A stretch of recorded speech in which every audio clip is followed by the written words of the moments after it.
Bonsoir et bienvenue dans l'Africa Newsroom. À la une ce soir, le président George Weah en visite officielle en France. Un déplacement pour nouer de nouveaux partenariats économiques. Le président libérien qui plaide pour plus d'investissements en direction de son pays économiquement exsangue.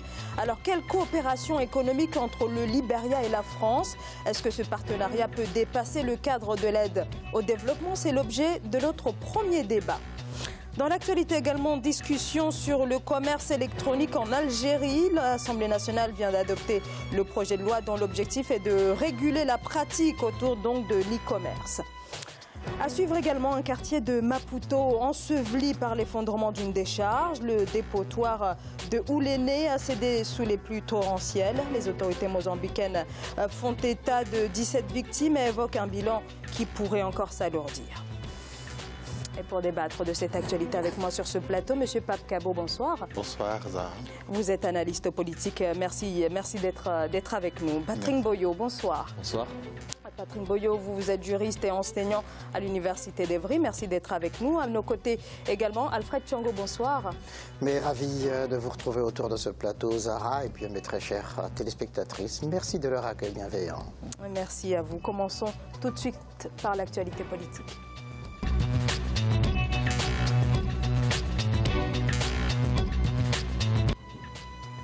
J'ai hérité d'un pays ruiné, voilà en substance le bilan économique que dresse le président George Weah sur l'état du Libéria. Le chef de l'État est actuellement en France pour trouver de nouveaux partenaires économiques pouvant permettre une reprise des investissements dans son pays. Cette visite, une véritable diplomatie économique afin de convaincre les patrons français. Sébastien Paula, Solange Dubois. Donner une nouvelle dynamique à l'économie libérienne, c'était l'un des axes majeurs abordés ce mercredi 21 février par le président George Weah avec son homologue français Emmanuel Macron dans le cadre de sa visite officielle en France. La politique monétaire reste en effet limitée avec un dollar libérien déprécié depuis 2013, un rythme qui s'intensifie depuis 2016 pour atteindre 21% en octobre 2017 selon le Fonds monétaire international. Ainsi, le nouveau chef de l'État mise sur le développement des infrastructures pour relancer l'économie du pays.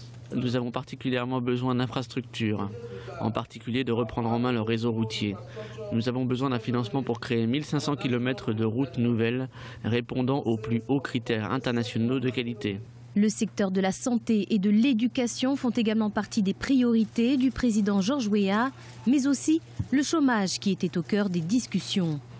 Alors que le pays se remet encore d'une longue période de guerre civile et de l'épidémie d'Ebola, courte mais dévastatrice en 2014, le chômage des jeunes a en effet persisté. Le chef de l'État décide donc de faire de l'autonomisation une préoccupation fondamentale. Développer l'agriculture est l'un des moyens les plus rapides de sortir les gens de la pauvreté et de leur apporter une autonomie alimentaire. Nous avons des matières premières, il nous faut créer des emplois. Il faut pouvoir contribuer à augmenter notre PIB et améliorer notre balance commerciale. Tandis que le gouvernement libérien se concentre sur les ajustements structurels et politiques, un appel d'offres de financement a été lancé par le président libérien. Le pays souhaite ainsi parvenir à des améliorations durables et également à stabiliser l'économie du pays. Alors pour l'heure, rien n'a filtré sur les potentiels partenariats économiques entre le Libéria et la France. Ce qui a été en revanche annoncé, c'est que la France allait débloquer 10 millions d'euros pour soutenir des projets de développement au Libéria. Le développement est un enjeu majeur bien sûr pour sortir de cette crise économique au Libéria. Mais est-ce qu'un véritable partenariat économique est possible, Alfred Tchongo, entre le Libéria et la France ? Je pense, Zahra, que c'est possible, mais quand on regarde le passé récent des relations entre la France et le Libéria, on s'aperçoit effectivement que la France était un partenaire mineur par rapport, par exemple, aux États-Unis en particulier. Et que donc là, il y a du rattrapage à faire. Mais ce qu'il y a d'intéressant, c'est le fait que la première visite de Weah se fasse justement en France, ce qui est un marqueur très important. Et il l'a rappelé dans son mot, comme quoi la France a fait de lui ce qu'il est devenu aujourd'hui.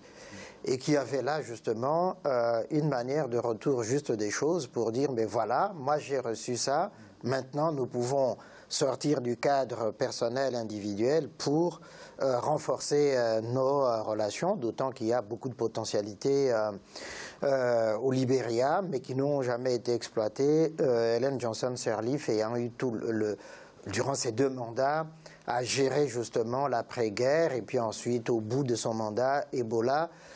Donc, que l'économie soit exsangue, que les finances soient exsangues, c'est compréhensible. Et donc, tout est à faire, tout est à construire.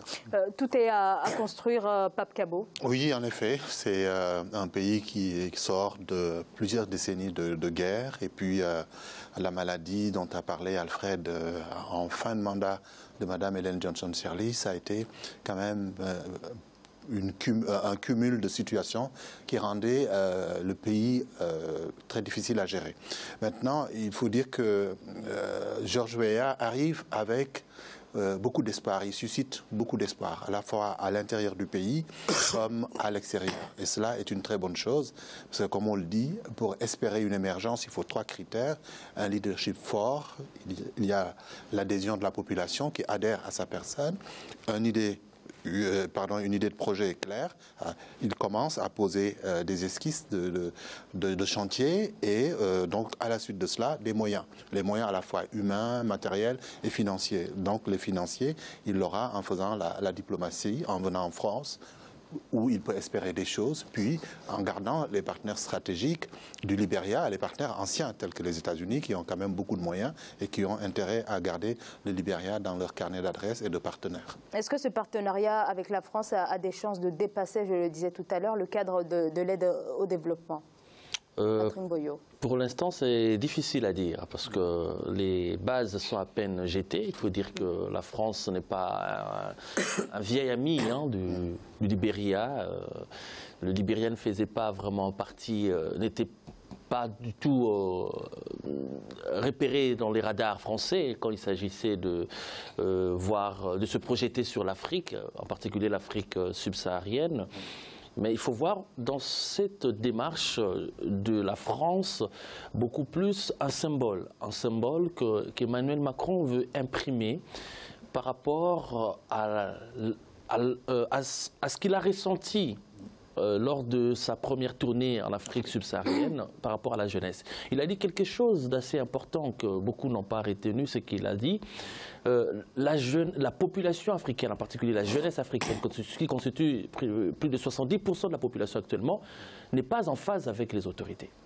Or, eux, ils dialoguent avec les autorités. Du coup, ils sont vus auprès des jeunes comme les personnes qui entretiennent les pouvoirs que les jeunes détestent aujourd'hui en Afrique. Il suffit de voir simplement la liste des pays bénéficiaires de l'aide au développement. Ils sont 13 aujourd'hui de l'aide au développement française. Et quand on voit des pays comme le Burundi sur cette liste, et la RDC, des pays prioritaires, je précise, des pays avec des régimes. Alors le Libéria vient justement de rejoindre cette liste. Voilà, et qu'on voit des pays comme le Libéria, le Ghana, le Bénin, des pays qui fournissent un effort assez considérable en matière de respect des droits de l'homme et du bien-être de leur population, à côté des pays, à côté des régimes dictatoriaux et sanguinaires. Comme au Burundi et à RDC, on se demande, est-ce qu'en France, il y a des gens qui réfléchissent réellement? Donc, je pense que c'est beaucoup plus dans la symbolique pour essayer encore de poursuivre dans sa démarche.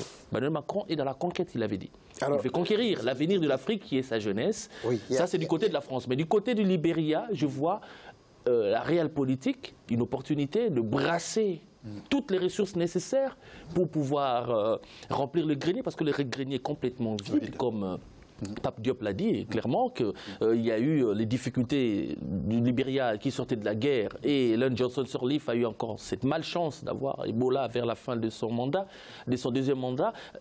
Elle n'a pas vraiment eu de chance d'imprimer quelque chose de réel au Libéria. Donc Weah est en train de chercher tout ce qui peut faire remplir le grenier, parce que les Libériens n'ont rien aujourd'hui. Alors il y a quand même une chose que je voudrais rectifier, la présence de la RD Congo dans l'aide au développement de la France tient compte de puissance potentielle que représente la RD Congo au cœur de l'Afrique. C'est dit, peu importe les difficultés politiques que connaît la RD Congo aujourd'hui, les errements politiques de la RD Congo, mais économiquement et au niveau des ressources, la RD Congo représente quand même un challenge à la fois pour la France, mais aussi pour les autres partenaires, et que donc la France ne voudrait pas être en dehors de cela. Ça peut paraître paradoxal, ça peut paraître contradictoire, mais je crois que là aussi il y a ce réalisme politique qui est là, d'autant qu'il y a la Chine qui est omniprésente. Donc il s'agit pour la France, là par rapport à la RD Congo, mais vraiment de pragmatisme politique. Hein. Alors, Pape Kabo, pour ce qui est du Libéria, qui était jusqu'ici tourné essentiellement vers les États-Unis. Le fait que ce pays s'oriente finalement vers la France, il faut y voir là un signe par rapport déjà aux États-Unis, mais aussi par rapport à l'histoire même qui lie ces deux pays. Oui, en fait, on rebat les cartes. On rebat les cartes. Le Libéria doit proposer à la face du monde sa stabilité politique. Parce que les alternances en Afrique, c'est plutôt une denrée rare. Et qu'on ait réussi à faire une alternance pacifique. Oui, pacifique, je veux dire. Et démocratique. Les alternances pacifiques et démocratiques, comme dit Patrick, dans notre continent sont des denrées rares. À partir de ce moment-là, qu'on ait réussi dans un pays à le faire et à le répéter, c'est déjà quelque chose, c'est un atout majeur à vendre. C'est un signe de stabilité. Or, la finance mondiale, pour que les financiers s'intéressent au Libéria et y injectent des fonds, il faut offrir des garanties de stabilité. Or, ces garanties de stabilité-là, c'est ce que l'image de George Weah va permettre d'amplifier. C'est un garçon pacifique, parti de rien, qui a réussi et qui, a priori, présente l'image de quelqu'un qui ne va pas prendre dans la caisse, puisqu'il l'aidait déjà. Donc, c'est quelqu'un qui n'a pas besoin, qui ne prendra pas le risque de détourner les fonds que le pays va emprunter, mais qui plutôt va les injecter dans l'activité et permettre une émergence à terme. Oui, dans l'idée de rebattre les cartes, oui. Il y a ceci que, et je crois George Weah l'a dit dans son mot, les partenaires traditionnels, les États-Unis sont là, d'accord. La Chine aussi, c'est un autre partenaire. Mais pourquoi spécialement la France? Parce qu'effectivement, il y a ce lien qui le lie. Il a beaucoup insisté là-dessus, sur ce lien alors, personnel. Alors, il ne vient pas en terrain inconnu. Exactement. Et que donc, il a plus de chances aujourd'hui d'être écouté en France qu'aux États-Unis, par exemple. Et puis, c'est toujours la même histoire. Ellen Johnson Sirleaf, c'est les descendants de revenus en Afrique qui ont eu le pouvoir pendant longtemps. Et donc aujourd'hui, George Weah représente un peu le natif qui est là exactement, autochtone.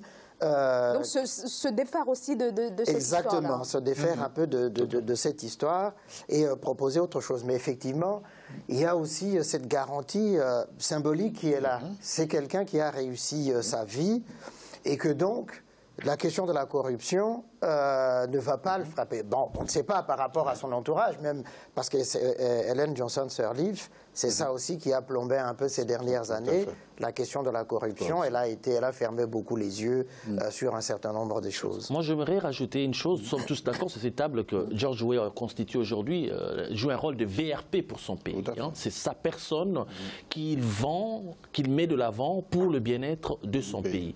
Mais si on regarde les choses d'une autre façon par rapport à la France, il sait aussi qu'en France, il y a une certaine culture, un certain nombrilisme, que moi j'appelle à la française, de vouloir toujours faire briller les produits français, quoi. Voilà, les made in France, voilà, quelqu'un qui a été chez nous, que nous avons façonné et qui est devenu un grand. Même si Weah n'a passé que 13 ans en France et qu'il a connu encore plus de succès ailleurs, hein, notamment à AC Milan en Italie et dans d'autres clubs à l'étranger. Mais la France voudrait un peu s'accaparer de cette image. Et lui, il dit, bon, si vous voulez vous accaparer de cela, très bien, tant que ça me permet d'être audible, de faire passer les messages, moi j'en profite pour faire du bien à mon pays. Mais il faut dire aussi que cette visite n'est pas la première de Georges Weah à l'étranger. Il a été déjà au Sénégal. Alors c'est la première en Europe. En Europe, la première en Europe. En fait, c'est une visite qui a beaucoup de symboles, parce que justement, après avoir été, on s'attendait à ce que le président Weah aille dans un pays anglophone après son investiture. Il a choisi le Sénégal. Et on connaît les liens entre l'Afrique de l'Ouest et la France, et la position du Sénégal par rapport à la France. Certainement, il y a eu un coaching, puis un appui pour que, justement, le président Emmanuel Macron le reçoive. Il ne faut pas se leurrer, les États ont des intérêts. Exactement. Le Libéria démarre, Georges Weah démarre, c'est un produit quelque part français, parce que 13 ans dans la vie d'un homme, c'est pas rien. C'est 13 ans pendant lesquels il a été très très bien façonné, découvert par un Français, Claude Leroy, qui l'amène au Cameroun avant qu'il le fasse venir à Monaco puis au PSG. En fait, la France voudrait, je ne dirais pas s'approprier Georges Weah, mais elle voudrait en faire un partenaire privilégié, parce qu'il y a des parts de marché importantes à prendre. Et le président Weah en parle. Il envisage de lancer des travaux routiers, 1500 km de route. C'est déjà quelque chose pour les entreprises du BTP. Et en plus, il parle de relancer l'agriculture au Libéria. La FNSEA et les autres organisations patronales du domaine de l'agriculture et de l'élevage sont disponibles pour aller monnayer leur talent et leur expertise à l'étranger. Je pense que la France va chercher à jouer un rôle central et elle ne voudra pas rater le coche. Là, je suis d'accord avec vous. Permettez-moi pour dire que dans cette situation du Libéria, nous sommes face à un cas concret où les intérêts priment et il y a un intérêt réel. Je vais revenir dans le cas des deux pays que j'avais cités, la RDC et le Burundi. Au Libéria, il y a un projet réel qui est là, 1500 km de route. Pour les BTP, c'est du travail. Il y a du bois. Et il ne faut pas oublier que le Libéria produit du fer. C'est-à-dire le fer qui va entrer en jeu pour la construction des gros de routes, la fabrication des goudrons et tout le reste. Donc, ils ont déjà de la matière première qui va servir à leur projet.